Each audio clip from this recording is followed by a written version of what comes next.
Hello students, इस video में हम करने वाले हैं quick revision of chapter chemical reactions and equation. तो सबसे पहले हम लेते हैं physical change and chemical change, जो आपने प्रीवियस क्लास में भी पढ़ा हुआ है। फिजिकल चेंज क्या होता है? जिसमें कोई न्यू सब्सटेंस फॉर्म नहीं होता और वो रिवर्सेबल होते हैं, जनरली रिवर्सेबल होते हैं और नो न्यू सब्सटेंसेस फॉर्म।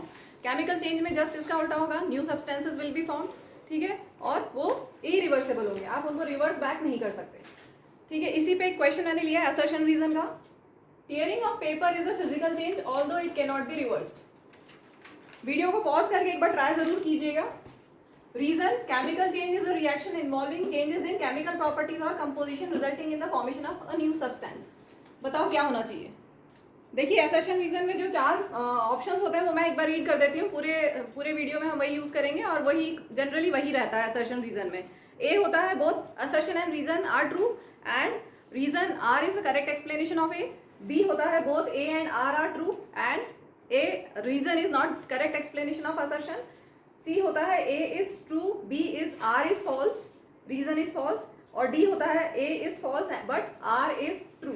ठीक है, तो यहाँ ध्यान से देखिए, assertion reason में पहला स्टेटमेंट लगा के और बिकॉज लगा के सेकेंड स्टेटमेंट लगाओ। क्या वो सेटिस्फाई हो रहा है? क्या वो सही जा रहा है? सोचो। Tearing of paper physical change है, बिल्कुल सही बात है, क्योंकि हम उसको रिवर्स नहीं कर सकते। क्या ये रीजन सही है इसका? Although it can not be reversed. ठीक है, हमने बोला कि रिवर्सेबल जो फिजिकल चेंज है वो कैसा होता है? रिवर्सेबल। लेकिन हम यहाँ पर it can not be reverse. अब आप बोलोगे हमने पेज फाड़ा और हमने उसको स्टिक कर दिया फेविकॉल से या फेविक्विक से या सेलो टेप से। अगर हमने बहुत सारे छोटे छोटे पीसेस किए तो हमें उनको अरेंज करना थोड़ा मुश्किल होगा, ठीक है। इसलिए यहाँ लिखा है it can not be reversed, लेकिन ये फिजिकल चेंज है, तो क्या ये इसका रीजन है? यहाँ पे बात हो रही है फिजिकल चेंज की, और यहाँ लिखा है बिकॉज। चलो इसको हम स्टेटमेंट बनाते हैं। Tearing of paper is a physical change although it can not be reversed because chemical change is a reaction involving this and this. तो क्या इसका रीजन है ये? क्या रीजन है? रीजन नहीं है ये। तो assertion is true, reason is true, but reason is not the correct explanation of assertion. ठीक है, बी ऑप्शन होगा। क्लियर हुआ? चलो अब हम करते हैं आगे, इसमें एग्जाम्पल्स लेते हैं। फिजिकल चेंज में melting of wax physical change है। इसमें एक और एग्जाम्पल आता है बर्निंग ऑफ कैंडल। वो कहाँ आएगा? बर्निंग में दोनों चीज होती है, ध्यान दीजिएगा। जब कैंडल बर्न हो रही है तो उसमें फिजिकल चेंज भी हो रहा है और केमिकल चेंज भी। जो वैक्स मेल्ट होगा, मेल्टिंग ऑफ वैक्स, वो तो होगा फिजिकल चेंज, क्योंकि आपको वैक्स वापस मिल जाएगा, ठीक है। और जो वेपर्स बनेंगे, कैंडल बर्न होगी तो जो वेपर्स बनेंगे वो केमिकल चेंज होगा, ठीक है। अब जो हम बात कर रहे हैं कि केमिकल रिएक्शन होगा, केमिकल चेंज मतलब केमिकल रिएक्शन होगा, तो केमिकल रिएक्शन की क्या क्या कैरेक्टरिस्टिक्स होती है? स्टेट चेंज हो सकता है, change of state, colour change of colour हो सकता है, इवोल्यूशन ऑफ गैस, किसी रिएक्शन में गैस इवॉल्व हो सकती है, या चेंज इन टेम्परेचर हो सकता है, या फिर प्रेसिपिटेट फॉर्म हो सकता है, फॉर्मेशन ऑफ पीपीटी, ठीक है। तो ये सब कैरेक्टरिस्टिक्स ऑफ केमिकल रिएक्शन है। अब कोई भी केमिकल रिएक्शन अगर हम बोल रहे हैं तो उसमें क्या होता है? नंबर ऑफ रिएक्टेंट्स, जो रिएक्टेंट्स होते हैं उसमें नंबर ऑफ एटम्स, और प्रोडक्ट में नंबर ऑफ आइटम्स सेम होना चाहिए। जैसे एक सिंपल सा एग्जांपल लेते हैं, आपकी बुक में जो फर्स्ट एक्टिविटी है, मैग्नीशियम रिबन अगर हमने बर्न किया तो क्या होगा? मैग्नीशियम ऑक्साइड फॉर्म होगा, ठीक है। तो ये कैसी इक्वेशन है? Skeletal equation. यहाँ पे भी बैलेंस्ड नहीं है। इन दोनों को बोलते हैं रिएक्टेंट्स और ये है प्रोडक्ट। जो सब्सटेंसेस रिएक्ट करते हैं they are known as reactant, और जो बनता है that is known as product, ठीक है। तो नंबर ऑफ एटम्स रिएक्टेंट में should be equal to number of atoms product में। तो ये law of conservation of mass को सेटिस्फाई करेंगे। बैलेंसिंग कैसे करते हैं? Using law of conservation of mass, कि नंबर ऑफ एटम्स जितने रिएक्टेंट्स में है उतने ही प्रोडक्ट्स में होने चाहिए। तो यहाँ पे देखेंगे ऑक्सीजन के 2 एटम्स है, साथ में बैलेंसिंग भी थोड़ी बता रही हूँ। बैलेंसिंग को हम 2 मेथड से कर सकते हैं। एक तो होता है हिट एंड ट्रायल मेथड, जो आपकी टेक्स्ट बुक में है, और कई बार कुछ ऐसी इक्वेशंस होती है जिनको हिट एंड ट्रायल से करने में बहुत दिक्कत आती है, टाइम ज़्यादा लगता है, तो उसको हम एल्जेब्रिक मेथड से भी कर सकते हैं। अभी हम दोनों ले लेंगे। तो यहाँ पर ऑक्सीजन के 2 एटम्स हैं, तो यहाँ पे हम 2 बना दें, ठीक है। ऑक्सीजन बैलेंस हो गया, इधर ऑक्सीजन के 2 एटम्स, इधर भी 2, और मैग्नीशियम के यहाँ पर 1 है, यहाँ 2, तो ये हमने 2 कर दिया, ठीक है। तो अब ये हो गई बैलेंस्ड केमिकल इक्वेशन, ठीक है। चलो अब हम असर्शन देखते हैं। Balancing of chemical equation is based on law of conservation of mass. Yes, law of conservation of mass के accordingly mass can either be created not destroyed in a chemical reaction. सिर्फ उसकी form change हो सकती है, ठीक है। यहाँ बोले नंबर ऑफ एटम्स जितने रिएक्टेंट्स में that will be equal to number of atoms in product. Reason क्या हुआ यहाँ पर? अब चलो इसको हम स्टेटमेंट पूरा लेते हैं वापस से। Balancing of chemical equation is based on law of conservation of mass because total mass of reactants is equal to total mass of products. सही जा रहा है, कंजर्वेशन ऑफ मास यही है, ठीक है। तो यहाँ पे आएगा दोनों ट्रू है, assertion is true, reason is true and assertion is correct explanation of reason, ठीक है। Reason is correct explanation of assertion, ठीक है। जस्ट अभी हमने पढ़ा कि law of conservation of mass हमें यूज करते हुए इक्वेशंस को बैलेंस करना है। टोटल मास सेम होना चाहिए, नंबर ऑफ एटम्स सेम होने चाहिए रिएक्टेंट्स और प्रोडक्ट्स में, ठीक है। तो बैलेंसिंग के दो मेथड हैं, एक होता है एल्जेब्रिक मेथड और दूसरा hit and trial method. Prefer करेंगे hit and trial method.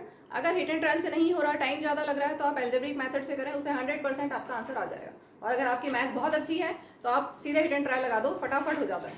Sorry, algebraic लगा दो, जल्दी हो जाएगा, ठीक है। बाकी जो आपको ईजी लगे, ये मैंने इक्वेशन आपकी टेक्स्ट बुक में से ली है, इसको हम करें हिट एंड ट्रायल मेथड से, बहुत ईजिली हो जाएगा ये। सबसे ज़्यादा नंबर ऑफ आइटम सबसे पहले हम देखेंगे कौन से कंपाउंड में सबसे ज़्यादा नंबर ऑफ आइटम्स हैं, किस में है, Fe3O4 में सबसे ज़्यादा नंबर ऑफ आइटम्स है। इसकी हेल्प से बाकी को बैलेंस करते हैं। यहाँ पर आयरन के 3 आइटम्स हैं, तो यहाँ पे हमने 3 कर दिया, ठीक है। ऑक्सीजन यहाँ 4 है, तो यहाँ पे हमने 4 कर दिया, 4 ऑक्सीजन। अब हाइड्रोजन कितना हो गया, 4 2 ज़ा 8, तो यहाँ पर भी 4 2 ज़ा 8, ठीक है। तो ये हिट एंड ट्रायल मेथड से हमने इसको कर दिया। Next equation KMnO4 plus H2SO4 gives K2SO4 plus MnSO4 plus H2O plus O, ये नेसेंट ऑक्सीजन है, ठीक है। तो यहाँ पर अगर आप हिट एंड ट्रायल करें, आप ट्राई कर लीजिएगा। मैं इसको एल्जेब्रिक मेथड से करा रही हूँ क्योंकि उसमें थोड़ा ज़्यादा टाइम लगेगा। तो एल्जेब्रिक मेथड में हम A B C D E F ये ले लेते हैं। नंबर ऑफ मॉलिक्यूल्स हमने ले लिए, ठीक है। A molecules of potassium permanganate, B molecules of H2SO4 and so on. अब हम एक एक एटम पोटेशियम के एटम्स को बैलेंस करेंगे। पोटेशियम के यहाँ पर कितने एटम्स हैं, A, देखो ध्यान से, K यहाँ पर कितना है, A, ठीक है। और K है यहाँ पर नहीं है पोटेशियम, यहाँ पर 2C, ठीक है। अब किसी भी एक को ABCDEF में से किसी एक को आपको 1 लेना पड़ेगा, ठीक है। तो मुझे ऐसा लगता है कि मैं A को 1 लूँ या C को 1 लूँ। C को 1 लेना ज़्यादा इजी होगा, क्योंकि अगर हम C को 1 लेंगे तो A हमें मिल जाएगा 2 × 1 दैट इज 2, ठीक है। तो आपको यहाँ पे और कन्वर्जन नहीं करना पड़ेगा, नहीं तो आपको फ्रैक्शन में आंसर मिलता, तो आपको फिर फ्रैक्शन को हटाने के लिए फिर एलसीएम लेके लंबा करना पड़ता। तो वो स्टेप कम करने के लिए मैंने C को 1 ले लिया। आप A को 1 लेंगे तो C आपका 1/2 आएगा, ठीक है। तो अब हम बढ़ते हैं आगे, क्या हो गया। अब मैंगानीज देखो, Mn के यहाँ पे कितना आइटम्स है, A, यहाँ पर Mn, यहाँ पर है D, और A = D, और A हमारे पास है तो D भी आ गया, ठीक है। अब मैंने लिया ऑक्सीजन, ऑक्सीजन के यहाँ पर है 4A, यहाँ पर ऑक्सीजन है 4B, ये तो हो गया रिएक्टेंट में, ठीक है। अब प्रोडक्ट में देखते हैं, 4C ऑक्सीजन, यहाँ पर 4D, यहाँ पर E और यहाँ F, ठीक है। यहाँ पे आपके पास जो जो वैल्यूज है वो डाल दें। A C D है, 4 × 2 8 हो जाएगा, प्लस B आपके पास नहीं है 4B = 4C 4 × 1, ठीक है, 4 हो गया, plus 4D 4 × 2 8, 4 × D 8, plus E plus F, ठीक है। 8 8 दोनों साइड से कैंसिल, हमें मिला 4B = 4 plus E plus F। ये एक इक्वेशन बन गई। अब हम करते हैं हाइड्रोजन को बैलेंस। हाइड्रोजन के यहाँ पर 2B एटम्स है, ठीक है, क्लियर हो रहा है, समझ में आ रहा है। हाइड्रोजन के यहाँ पर 2 एटम्स है, 2B एटम्स है, यहाँ पर इधर देखेंगे ये 2E, और कुछ है नहीं, और ना हमारे पास B है ना E है, लेकिन हमें ये मिल गया कि B = E। आगे बढ़ते हैं, सल्फर। सल्फर के कितने एटम्स हैं, यहाँ B, और यहाँ पर सल्फर के हैं C + D, C + D, D हमारे पास 2 है, सो B = C + 2, ठीक है। तो ये रिलेशंस है हमारे पास, इनको यूज करके हमें ये जो बाकी बचे हैं वो निकालने हैं। तो B = E, तो मैं यहाँ E की जगह B लिख दूँ, फर्स्ट सेकेंड थर्ड, थोड़ा सा टाइम लगेगा क्योंकि बड़ी इक्वेशन है। 4B = 4 प्लस E की जगह B लिखा प्लस F, ठीक है। B को इधर ले जाओगे, 4B - B 3B = 4 + F। और कुछ, अच्छा यहाँ से हम B निकाल सकते हैं, एक्चुअल में यहाँ से B निकल जाएगा क्योंकि C हमारे पास है, ठीक है। तो हम यहाँ से इसको छोड़ो, यहाँ से B सीधा निकल रहा है। C है 1 + 2 हो गया 3, ठीक है। तो B आ गया 3, और B अगर 3 है तो E भी 3 होगा। तो इस इक्वेशन को हम और इजी हो जाएगा, B और E भी आ गया है। अब क्या बचा, ये इसको लेते हैं equation 1, 4B equal to 4 plus E plus F, 4 into B, 4 3 12 equal to 4 plus E plus F, 12, 4 plus 3 7, side change करते हैं, ये आ गया 5। सारे हो गए, ठीक है। नेक्स्ट टॉपिक हम कर रहे हैं types of chemical reactions. Main 5 types के आपके रिएक्शंस है टेक्स्ट बुक में, बाकी उसके अलावा एंडोथर्मिक और एक्सोथर्मिक और प्रेसिपिटेशन रिएक्शन भी बीच बीच में दिया हुआ है। तो सबसे पहले हम लेते हैं कॉम्बिनेशन रिएक्शन। तो कॉम्बिनेशन रिएक्शन का मतलब क्या होता है, जब दो रिएक्टेंट्स रिएक्ट करें, कंबाइन करें to form a single product, ठीक है। जनरल फॉर्म क्या होगी, चलो पहले लिख लिया हम, कॉम्बिनेशन रिएक्शन। कॉम्बिनेशन रिएक्शन में two reactants combine to form a single product, ठीक है। टू और मोर रिएक्टेंट्स, ये मैंने बहुत जनरल फॉर्म लिखी है, टू और more reactants react combine to form a single product, that is known as combination reaction. इसका एग्जांपल लेते हैं हम, आपकी जो टेक्स्ट बुक में दिया है कैल्शियम ऑक्साइड। हाँ बताओ रिएक्शन क्या होगा, कैल्शियम ऑक्साइड में क्या करेंगे हम, वाटर मिलाएंगे, H2O, चूना। कैल्शियम ऑक्साइड होता है क्विक लाइम जिसको चूना बोलते हैं। इसमें जब पानी मिलाते हैं तो क्या होता है, स्लेट लाइम फॉर्म हो जाता है, कैल्शियम हाइड्रोक्साइड फॉर्म हो जाता है, स्लेट लाइम फॉर्म हुआ। तो यहाँ पे क्या हुआ, two reactants react combine to form a single product, so this is combination reaction, ठीक है। और ये एक्सोथर्मिक रिएक्शन भी होता है, यहाँ पे हीट रिलीज होती है, जो कंटेनर होगा थोड़ा गर्म हो जाएगा। तो ये कॉम्बिनेशन रिएक्शन भी है और एक्सोथर्मिक रिएक्शन भी है, ये ध्यान रखना। एक्सो में मतलब एक्सो मतलब जहाँ रिलीज हो, ठीक है। तो यहाँ एक्सो मतलब एक्सोथर्मिक, एक्सो मतलब जो रिलीज हो, क्या, और थर्म मतलब हीट, तो यहाँ पर हीट भी रिलीज हो रही है, ठीक है। एक और एग्जांपल लेते हैं आपकी टेक्स्ट बुक में, अच्छा इसमें आगे और भी होता है, बहुत इंपॉर्टेंट है। This reaction is use for white washing. इसके बाद क्या होता है, कैल्शियम हाइड्रोक्साइड स्लोली एयर में जो कार्बन डाइऑक्साइड है उससे रिएक्ट करके कैल्शियम कार्बोनेट बनाता है and it gives shiny finish to the walls, ठीक है। ये कॉम्बिनेशन रिएक्शन पूरा हो गया, एग्जाम्पल इसका। इसके बाद फर्दर एक रिएक्शन आपकी बुक में दिया हुआ है, ये जो बना आपका स्लेट लाइन, जब आप व्हाइट वॉश करते हो, पुताई करते हो, पेंट कराते हो घर पे, तो क्या होता है 2-3 दिन बाद ऐसा लगता है अच्छी वॉल्स में शाइनी फिनिश आ गई है, that is due to the formation of calcium carbonate, ठीक है, प्लस H2O यहाँ पे रहेगा साथ में। तो ये रिएक्शन कॉम्बिनेशन का एग्जांपल नहीं है, इसका फर्दर रिएक्शन है बस, ठीक है, कि what happens when slate lime reacts with carbon dioxide present in air. इसके बाद हम लेते हैं एक और एग्जांपल, हाँ बताओ एक और एग्जांपल। वेरी गुड, बहुत इजी सा, सबसे इजी एग्जांपल है carbon plus oxygen carbon dioxide, ठीक है। स्टेट अगर याद हो तो आप स्टेट भी लिखते हैं, सॉलिड गैस गैस, ठीक है। Carbon plus oxygen gives carbon dioxide, यहाँ पर भी two reactants react combine to form a single product, so this is combination reaction, ठीक है। ये साथ में एक्सोथर्मिक रिएक्शन भी है क्योंकि यहाँ पर हीट रिलीज होगी। ये एक्चुअल में कोल है, कोल में मेनली कार्बन होता है, तो burning of coal is example of exothermic reaction, और साथ में कॉम्बिनेशन रिएक्शन भी है, ठीक है। इसके अलावा मीथेन के का बर्निंग कर दो, burning of methane, burning of natural gas, methane is a natural gas, उसको बर्न करोगे तो भी कार्बन डाइऑक्साइड बनेगा, वाटर प्रोड्यूस होगा साथ में, ठीक है।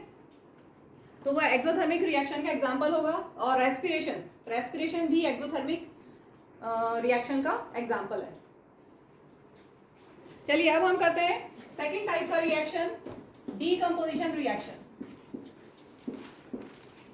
Decomposition reaction is just reverse of combination reaction. Combination में two or more reactants combine to form a single product, और decomposition में a single product decomposes, break down to give two or more simpler products. Example हम लेते हैं आपकी text book का, ferrous sulphate को हम हीट करेंगे। हाँ बताओ, फेरस सल्फेट को हीट किया तो क्या बनेगा, Fe2O3 plus SO2 sulphur dioxide and sulphur trioxide बनेगा, ठीक है। जब हम फेरस सल्फेट के क्रिस्टल्स को हीट करेंगे, फेरस सल्फेट के क्रिस्टल्स ग्रीन कलर के होते हैं, जब हमने इसको हीट किया तो आपको मिलेगा ferric oxide plus sulphur dioxide और सल्फर ट्राइऑक्साइड। तो यहाँ पे क्या हुआ, सिंगल रिएक्टेंट हीट करने पे डिकम्पोज हुआ इनटू टू और मोर सिंपलर प्रोडक्ट्स, ठीक है। इसमें इसका पेक्यूलर स्मेल होता है, इसका बोलते हैं पंजेंट स्मेल या फिर बर्निंग स्मेल, या जब माचिस को जलाते हैं ना तो जलाने के बाद जो स्मेल आती है वैसी स्मेल कुछ इसको इसमें आती है, सल्फर डाइऑक्साइड की वैसी कुछ स्मेल होती है। जब माचिस को जलाने के बाद जो स्मेल आती है ना वैसी कुछ स्मेल, बर्निंग स्मेल होती है। ठीक है, तो यहाँ पर अच्छा डीकम्पोजिशन रिएक्शन 3 टाइप के होते हैं। ये तो हो गया थर्मल डीकम्पोजिशन। थर्मल डीकम्पोजिशन, जब हम हीट यूज करेंगे डिकम्पोज करने के लिए तो that will be called as thermal decomposition. इसके बाद एक और बुक में बहुत इंपॉर्टेंट आपके एग्जांपल है थर्मल डीकम्पोजिशन का, लेड नाइट्रेट का। लेड नाइट्रेट को अगर हम हीट करेंगे तो क्या बनेगा बताओ? 2 PbO NO2 + O2। ठीक है, यहाँ पर लेड ऑक्साइड बनेगा। लेड ऑक्साइड जब गर्म होगा तब रेडिश ब्राउन होगा, कलर ध्यान रखेंगे, रेडिश ब्राउन व्हेन हॉट और फिर येलो व्हेन कोल्ड। ठीक है, पहले ये रेडिश ब्राउन होगा जब गर्म होगा, ठंडा होने के बाद ये येलो कलर का हो जाएगा और इसके ब्राउन कलर के फ्यूम्स निकलेंगे, ध्यान रखना ब्राउन कलर के फ्यूम्स निकलते हैं नाइट्रोजन डाइऑक्साइड के। तो यहाँ पर भी हमने हीट किया और सिंगल प्रोडक्ट था, सिंगल रिएक्टेंट था, वो डिकम्पोज हुआ इनटू 2 और more simple product. So this is also thermal decomposition example. इनको हम बैलेंस भी कर लें, फिर दूसरे टाइप का रिएक्शन करते हैं। बैलेंसिंग यहाँ पे हीट एंड ट्रायल से हो जाएगी क्योंकि छोटे छोटे रिएक्शंस हैं। यहाँ पर Fe2 सबसे ज़्यादा नंबर ऑफ आइटम्स इसमें है, तो यहाँ से हम स्टार्ट करते हैं। Fe के 2 आइटम्स हैं, आयरन के तो यहाँ पे 2 कर दिया। ठीक है, इसका ब्राउन कलर होता है, ये जरूर लिख लेना साथ में, कलर सबको ध्यान रखना है। Fe2 हो गया, अब O लेते हैं। सल्फर यहाँ पर 2 सल्फर है, यहाँ पर भी सल्फर 2 है। ऑक्सीजन 2 4 8, यहाँ पर 3 + 2 + 3 8 हो गया, बैलेंस हो गई। क्लियर, ये हीट एंड ट्रायल मेथड से हमने कर दिया। इसके बाद लेड नाइट्रेट में सबसे ज़्यादा नंबर ऑफ आइटम्स इसमें, इससे स्टार्ट करते हैं। नाइट्रोजन 2, ठीक है, तो यहाँ पर नाइट्रोजन को 2 कर दिया। ऑक्सीजन 3 2 6, 4 5 6, यहाँ तो 7 है, तो अब क्या करें, इधर 2 डालें, कहीं तो चेंज करना पड़ेगा। ठीक है, कहीं पे भी एक जगह, अभी यहाँ पे सब 1 1 है, यहाँ 1 1, यहाँ पर 1, यहाँ पर 2, यहाँ 1, तो हमें ऑक्सीजन को बैलेंस करने के लिए यहाँ पर बढ़ाना पड़ेगा क्योंकि यहाँ पर 4 + 2 + 1 कितना हुआ 7 और यहाँ पर 6 है, मतलब हमें ऑक्सीजन यहाँ बढ़ाना पड़ेगा। ठीक है, तो हम यहाँ पर ऑक्सीजन बढ़ा देते हैं, लेकिन अब ऑक्सीजन काफ़ी बढ़ गया। ऑक्सीजन बढ़ाने से क्या हुआ, लेड चेंज हो गया, तो यहाँ पर 2 लेड के आइटम्स हो गए, 2 हमने कर दिया। ठीक है, अब ऑक्सीजन अब हो जाएगा, देखो 3 2 6 2 12, यहाँ पर ऑक्सीजन के 12 आइटम्स है, यहाँ पर चेक करते हैं 2, यहाँ पर 2 2 4 प्लस यहाँ पर कितना होगा 16 बनाना है, ये हो गया 6। ठीक है, तो यहाँ पे कितना होना चाहिए था 10। 16 क्यों बनाना? अच्छा, मैंने गलत लिखा है, 12 होगा, 3 2 6 2 12। ठीक है, 6 और यहाँ 12, तो यहाँ पे 6 आना चाहिए था, तो 2 3 6। ठीक है, समझ में आया? कुछ गड़बड़ हो गई क्या, चेक करें एक बार, इसमें यहाँ पे मिस्टेक हो गई है, इसको हम सही करते हैं। देखो हीट एंड ट्रायल है, तो हीट एंड यहाँ पे क्या हुआ, ऑक्सीजन तो बैलेंस हो गया, लेकिन नाइट्रोजन यहाँ पे 2 है और यहाँ पे 2 2 4 है। ठीक है, तो वो गड़बड़ हो गया था, तो हम वापस करते हैं। हिट एंड ट्रायल है, हिट एंड ट्रायल मतलब हिट एंड ट्रायल। चलो वापस, लेड के यहाँ पे 2 आइटम्स हैं, यहाँ लेड के 2 आइटम्स हैं, नाइट्रोजन 2 2 4, तो यहाँ पर नाइट्रोजन को हम पहले 4 करते हैं, अब सिर्फ ऑक्सीजन का काम बचा है। ठीक है, लेड हो गया दोनों तो साइड पे 2 आइटम्स, नाइट्रोजन के 4 आइटम्स दोनों साइड पे हो गए। अब ऑक्सीजन को चेक करते हैं, 3 2 6 2 12, इधर ऑक्सीजन 12 है, यहाँ पर 2 प्लस 4 2 8 प्लस हम क्या करें 2, तो 2 1 2, मतलब ये बैलेंस डी है, 2 + 8 + 2 हो गया 12। ठीक है, तो ये अब कंप्लीट बैलेंस इक्वेशन हो गई और थर्मल डीकम्पोजिशन हो गया। अब हम ले रहे हैं, क्लियर है, इसमें कोई डाउट तो नहीं है? अब हम ले रहे हैं ब्राउन फ्यूम्स होते हैं नाइट्रोजन डाइऑक्साइड के, ये ध्यान रखना है। क्वेश्चन कैसे आता है कि लेड एक कंपाउंड को हम हीट कर रहे हैं और ब्राउन फ्यूम्स आ रहे हैं, आप रिएक्शन लिखो, क्या बना, ब्राउन फ्यूम्स किसके बने, वो सब बताओ, इस तरह के क्वेश्चंस आ सकते हैं। सेकेंड टाइप का थर्मल डीकम्पोजिशन है इलेक्ट्रोलिटिक डीकम्पोजिशन,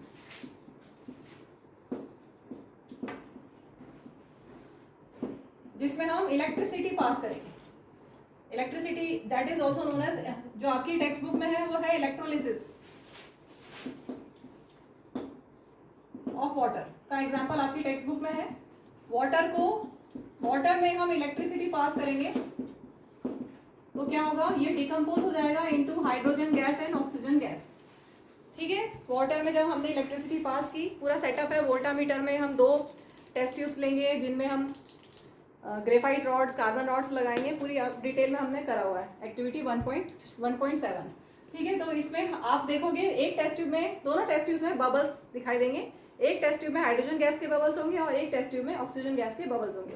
ठीक है, इनको बैलेंस करें पहले। यहाँ पर ऑक्सीजन के 2 आइटम्स है, इधर 2 बनाने के लिए 2 किया, हाइड्रोजन यहाँ 4 हो गया, तो यहाँ पर भी हमने 2 डाल दिया। ठीक है, अब यहाँ पर क्वेश्चन जो बनता है वो ये है कि जब आपके टेस्ट ट्यूब में बबल्स मिले गैस के, तो अच्छा टेस्ट ट्यूब इन्वर्टेड रहेंगी। वोल्टामीटर में जो इलेक्ट्रोलिसिस ऑफ वाटर का जो एपरेटस है वोल्टामीटर, इसमें आपने इस तरह से टेस्ट ट्यूब रखी हुई है। तो एक में आपको double the volume of gas मिलेगा। तो ऐसा क्यों होगा? क्योंकि यहाँ पर 2:1 रेशो में कंबाइन हो रहे हैं। हाइड्रोजन गैस और ऑक्सीजन गैस किस रेशो में प्रोड्यूस हुई है? 2:1 रेशो में। इसलिए हाइड्रोजन गैस डबल अमाउंट में होगी as compare to oxygen gas. ठीक है, हाइड्रोजन गैस डबल अमाउंट में क्यों होगी? क्योंकि यहाँ पर 2:1 रेशो में ये प्रोड्यूस हुए हैं इसलिए। और ये तो हो गया इलेक्ट्रोलाइटिक डिकम्पोजिशन। क्लियर है? जब इलेक्ट्रिसिटी पास की तो क्या हुआ? वो डिकम्पोज हो गया, एक सिंगल रिएक्टेंट था वो डिकम्पोज हो गया इनटू 2 और मोर सिंपलर प्रोडक्ट्स। तो ये हो गया इलेक्ट्रोलाइटिक डिकम्पोजिशन। नेक्स्ट टाइप का डिकम्पोजिशन रिएक्शन है फोटो। थर्ड टाइप है फोटो डिकम्पोजिशन।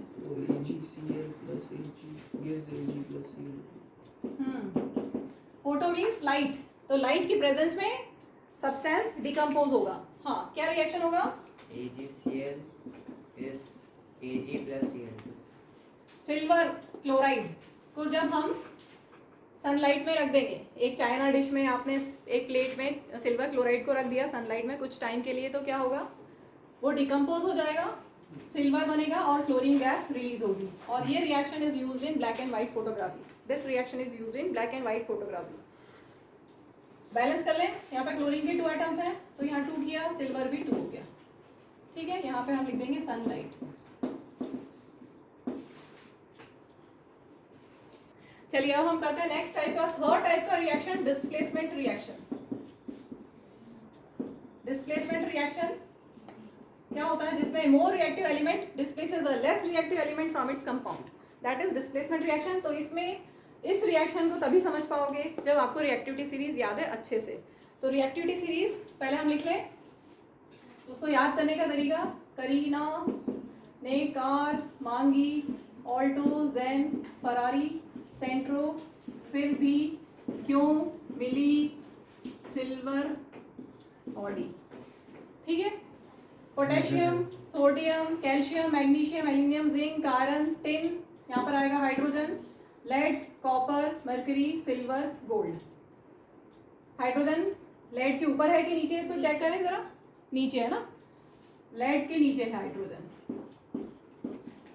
हाइड्रोजन ध्यान रखना, ये रिएक्टिविटी सीरीज है मेटल्स की। Hydrogen only non metal. हाँ, ये रिएक्टिविटी सीरीज मेटल्स की है। Hydrogen is the only non metal in this reactivity series. ये बताने के लिए कि इसके ऊपर के एलिमेंट्स हाइड्रोजन को डिस्प्लेस करेंगे फ्रॉम एसिड और नीचे वाले नहीं करेंगे। ठीक है, तो डिस्प्लेसमेंट रिएक्शन के लिए हम टेक्स्ट बुक वाला एग्जांपल लेते हैं। आपकी बुक में आयरन नेल लिया है और कॉपर सल्फेट सोल्यूशन में डाला है। आयरन नेल को जब कॉपर सल्फेट सोल्यूशन में डालेंगे तो क्या होगा? यहाँ पे हम देखेंगे कि ये ज़्यादा रिएक्टिव है कि नहीं है। Iron is more reactive than copper. देखो आयरन और कॉपर, ठीक है, iron is more reactive than copper, so it will displace, copper को हटा देगा, उसकी जगह ले लेगा ये। ठीक है, क्या बन जाएगा? Cu की जगह Fe। ठीक है, FeSO4 प्लस Cu। FeSO4 का होता है लाइट ग्रीन कलर। तो जब आप ये रिएक्शन करोगे कुछ देर बाद आप देखोगे कि ब्लू कलर अपने आप लाइट ग्रीन कलर में चेंज हो रहा है धीरे धीरे करके। तो यहाँ पे क्या हुआ? Displacement reaction. When a more reactive element displaces a less reactive element from its compound, then we say that displacement reaction has taken place. इसका एक दूसरा एग्जांपल हम ले लें, Cu plus FeSO4। अब बताओ क्या होगा? कुछ नहीं, या CuSO4 plus Fe बन जाएगा? कुछ नहीं होगा, no reaction, because copper is less reactive than iron, तो डिस्प्लेस ही नहीं कर सकता। ठीक है, जब ज़्यादा रिएक्टिव होगा तभी डिस्प्लेसमेंट होगा। एक और एग्जांपल ले लेते हैं हम टेक्स्ट बुक का, जल्दी से बता दो। Zn plus CuSO4। पहले हम देखें कि कौन रिएक्टिव है। जिंक और कॉपर में से कौन ज़्यादा रिएक्टिव है? जिंक और कॉपर में से zinc is more reactive, so it will displace, बन जाएगा ZnSO4 प्लस Cu। ठीक है, ये हो गया डिस्प्लेसमेंट रिएक्शन। नेक्स्ट टाइप का रिएक्शन है double displacement.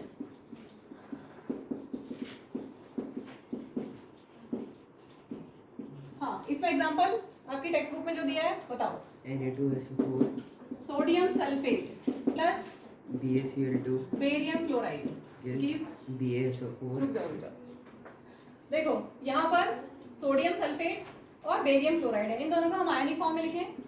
Na plus sulphate होता है SO4 2 minus, barium Ba2 plus और chlorine Cl minus. Double displacement क्या होगा? Exchange of ions.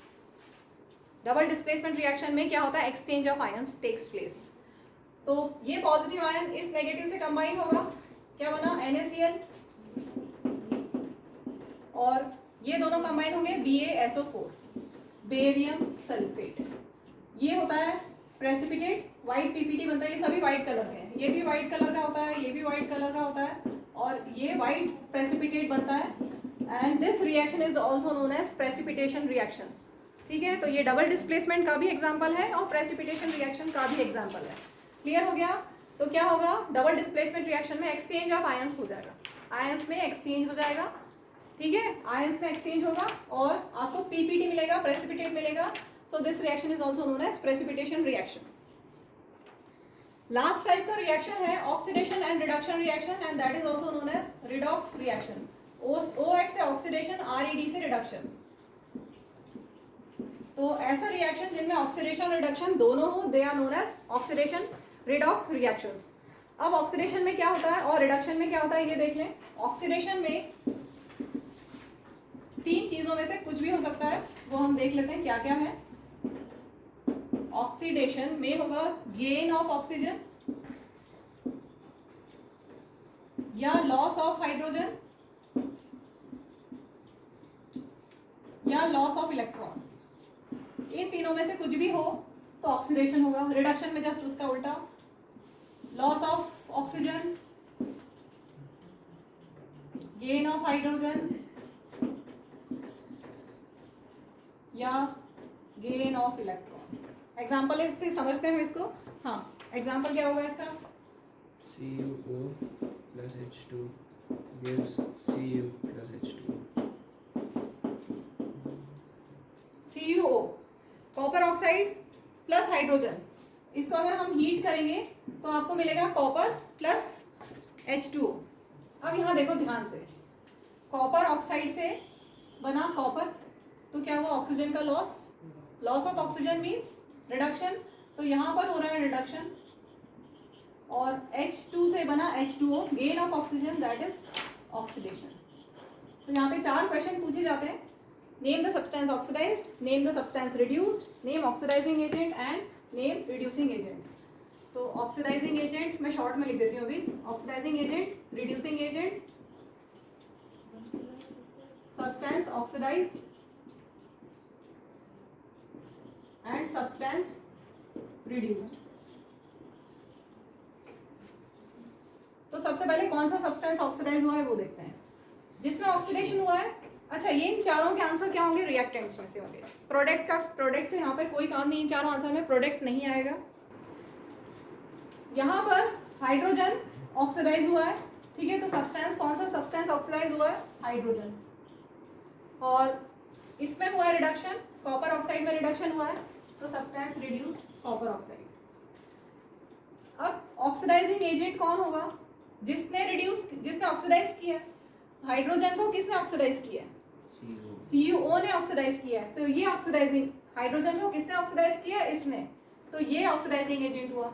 और इसको CuO को किसने रिड्यूस किया है? रिडक्शन हुआ है, किसने रिड्यूस किया? इसने रिड्यूस किया है, ठीक है, तो ये रिड्यूसिंग एजेंट हुआ। तो चारों आंसर आप देखेंगे तो इन दोनों में से आपको चारों आंसर मिलेंगे, इन दोनों से ये कोई भी रिलेटेड नहीं होगा। ठीक है, ये तो हो गया बहुत ही सिंपल सा एग्जांपल। इसके बाद हम नेक्स्ट एग्जांपल लेते हैं। बताओ, Mn, हाँ, MnO2 plus HCl gives MnCl2 plus H2O plus Cl2। अब यहाँ पे ध्यान से देखिए, बहुत ध्यान से देखना। MnO2 से MnCl2 में क्या हो रहा है? बताओ। रिडक्शन। ऑक्सीजन का लॉस, तो ये रिडक्शन। अब HCl से तो यहाँ पे दो प्रोडक्ट बन रहे हैं ना, हम किसको लें? H2 हमें कैसे पता चलेगा कि हम किसको लें? Cl2 से लेगा। Cl2 को लेना है। HCl से हमें कैसे पता कि Cl2 को लें कि H2 को लें? ध्यान से देखना, अभी इलेक्ट्रॉन की टर्म में अब हम समझते हैं, ठीक है। यहाँ पर gain of oxygen, loss of oxygen, उससे यहाँ पे समझ में नहीं आएगा, क्योंकि HCl से H2O भी बन सकता है और Cl2 भी हो सकता है रिडक्शन ऑक्सीडेशन में। तो अब हमें ये चेक करना है कि क्या होगा, तो हम इलेक्ट्रॉन्स की टर्म्स में अब समझते हैं इसको अगर मैं आयनिक फॉर्म में लिखूंगी तो क्या होगा, ये बता सकते हो? MnO2 को आयनिक फॉर्म में कैसे लिखेंगे? मैंगानीज की वैलेंसी तो हमें याद नहीं है, लेकिन हम इससे MnO2 से मैंगानीज की वैलेंसी बना सकते हैं। MnO2 का मतलब क्या हुआ? Mn की 4+ और ऑक्सीजन की 2-। ऑक्सीजन की तो कंफर्म है कि 2- वैलेंसी होती है, तो Mn की यही होगी ना। देखो Mn 4 और ऑक्सीजन की 2, तो ये क्या हुआ? 4:2 रेशो में, मतलब 2:1 रेशो में कंबाइन होंगे, मीन्स MnO2। समझ में आया? तो Mn यहाँ पर मैंगानीज की वैलेंसी क्या है? 4, ठीक है। तो Mn 4+ O2-। यहाँ पर मैंगानीज की वैलेंसी देखो, Mn Cl2 लिखा है, Cl की आपको पता है 1 होती है, तो Mn की कितनी होगी यहाँ पर? 2+, तभी तो क्रॉस करोगे तो Mn Cl2 बनेगा, ठीक है। Mn 2+ Cl1-, तो Mn Cl2 बना, ठीक है। तो Mn Cl2 में Mn मैंगानीज की कितनी वैलेंसी है? 2+। ध्यान से देखो, ये नई चीज है, NCERT में नहीं दी हुई है। NCERT में सीधे लिख दिया है कि ये रिडक्शन, इसमें ऑक्सीडेशन, लेकिन क्यों ये बता रही हूँ। Mn 4+ से Mn 2+ बना और Cl-, ठीक है। तो Mn 4+ से Mn 2+ बना, तो यहाँ पे इलेक्ट्रॉन का लॉस हुआ कि इलेक्ट्रॉन का गेन हुआ? इलेक्ट्रॉन कम हुए, इसने 2 इलेक्ट्रॉन लूज किए या 2 इलेक्ट्रॉन गेन किए, तब ये बना। ये सोच के बताओ, बहुत ध्यान से सोचो। देखिए ध्यान से, Mn 4+ से Mn 2+ बना, इसका मतलब क्या हुआ? 4+ से Mn 4+ था और इससे बना है 2+, तो इसने इलेक्ट्रॉन लूज करके बनाया है कि इलेक्ट्रॉन गेन करके बनाया? इसने क्या किया है? इलेक्ट्रॉन 2 इलेक्ट्रॉन, मतलब 2 नेगेटिव चार्ज प्लस किया, गेन किया, 2 इलेक्ट्रॉन्स को गेन किया, तब +2 आया। 4 - 2 = 2, ठीक है। तो क्या किया? यहाँ पे इलेक्ट्रॉन का गेन हुआ, और इलेक्ट्रॉन का गेन मीन्स रिडक्शन। ये तो हम कर चुके हैं, हमें यहाँ पे ऑक्सीजन की टर्म में ही समझ में आ गया था कि रिडक्शन हो रहा है, ठीक है। लेकिन इन टर्म्स ऑफ इलेक्ट्रॉन भी मैंने एक्सप्लेन कर दिया कि गेन ऑफ इलेक्ट्रॉन हो रहा है। 4 पॉजिटिव चार्ज था, उसने 2 इलेक्ट्रॉन गेन किए, मतलब 2 नेगेटिव चार्ज गेन किया, तो +2 बना। 4 - 2 = +2, ठीक है। तो gain of electron is reduction. अब यहाँ देखिए, ध्यान से देखना, HCl H+ Cl-, यहाँ पर H2O में H+ और O2-, Cl2 में तो कोई चार्ज नहीं है, 0 है, न्यूट्रल है, ठीक है। H+ से यहाँ पर H+ ही रहा, कोई चेंज नहीं आया, ठीक है। इलेक्ट्रॉन का ना लॉस हुआ ना गेन हुआ, इसलिए H2O नहीं बना इस ऑक्सीडेशन प्रोसेस में। क्या होगा? इससे ये बना, भी समझते हैं इसको, ठीक है। सेम क्यों इसमें HCl से H2O में रिडक्शन, ऑक्सीडेशन नहीं देंगे हम, क्योंकि यहाँ पर भी H+ ही है और यहाँ पर भी H+ है। इलेक्ट्रॉन का ना लॉस हुआ ना गेन हुआ। अब यहाँ देखो, H+ से H+ और Cl-, और यहाँ पर है Cl2, न्यूट्रल है। Cl2 तो न्यूट्रल होता है, तो उसका न्यूट्रल मतलब कोई चार्ज नहीं है, मतलब 0। तो यहाँ एक चार्ज था नेगेटिव, तो यहाँ और यहाँ पर हुआ 0, ठीक है। इसका मतलब क्या हुआ? इलेक्ट्रॉन का लॉस हुआ कि गेन हुआ? गेन ऑफ इलेक्ट्रॉन, तो रिडक्शन हम कर चुके हैं। यहाँ पे इलेक्ट्रॉन, इसने एक इलेक्ट्रॉन लूज कर दिया ना, इसके पास एक नेगेटिव चार्ज था, इसने एक इलेक्ट्रॉन लूज कर दिया, एक नेगेटिव चार्ज था और एक इलेक्ट्रॉन लूज कर दिया, तो क्या बन गया? न्यूट्रल, ठीक है। लॉस ऑफ इलेक्ट्रॉन हुआ यहाँ, Cl- से 0 बना, एक नेगेटिव चार्ज था, उसने वो लूज कर दिया और 0 न्यूट्रल हो गया, मतलब loss of electron. Loss of electron मतलब ऑक्सीडेशन, ठीक है। अब हम ये लिख लेते हैं आंसर्स। ऑक्सीडाइजिंग एजेंट, पहले सब्सटेंस ऑक्सीडाइज लिखिए, कौन सा सब्सटेंस ऑक्सीडाइज हुआ है? HCl ऑक्सीडाइज हुआ है और MnO2 रिड्यूस हुआ है, और जहाँ पर HCl है यही रिड्यूसिंग एजेंट है और यही MnO2 ऑक्सीडाइजिंग एजेंट, ठीक है। चलो अब हम करते हैं लास्ट टॉपिक। ये हमारे पूरे 5 तरह के रिएक्शंस हो गए। इन पे 2 क्वेश्चन मैंने लिखे हुए, इनको जरा ट्राई कर लो वीडियो पॉज करके जल्दी से, फिर हम बढ़ते हैं आगे। कोरोजन और रेंसिडिटी लास्ट टॉपिक्स छोटे छोटे से हैं बिल्कुल।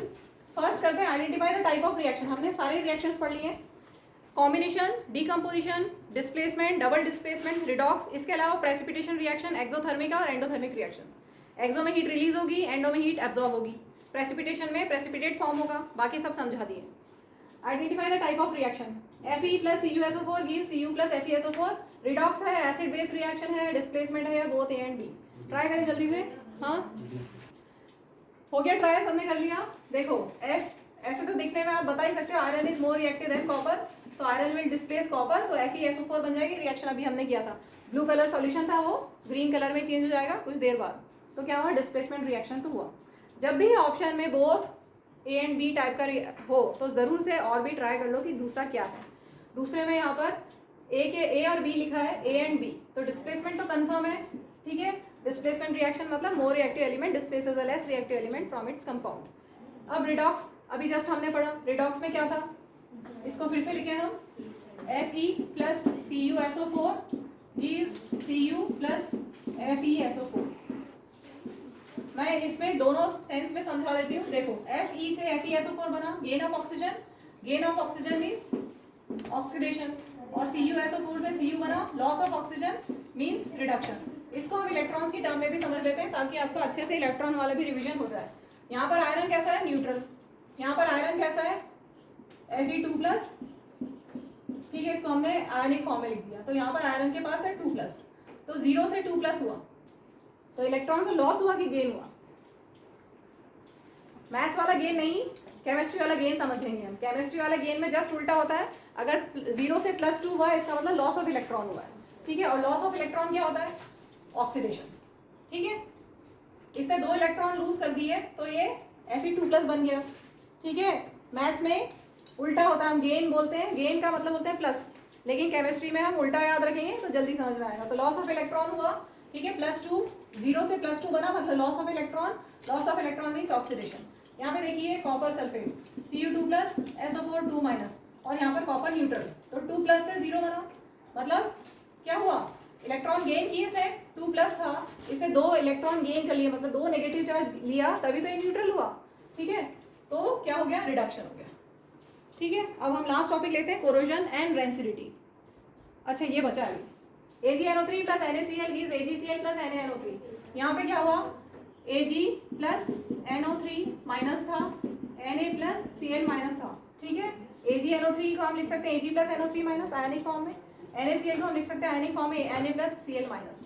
क्या होगा, एक्सचेंज ऑफ आयंस, AgCl और NaNO3, AgCl NaNO3, क्या है ये, डबल डिस्प्लेसमेंट रिएक्शन।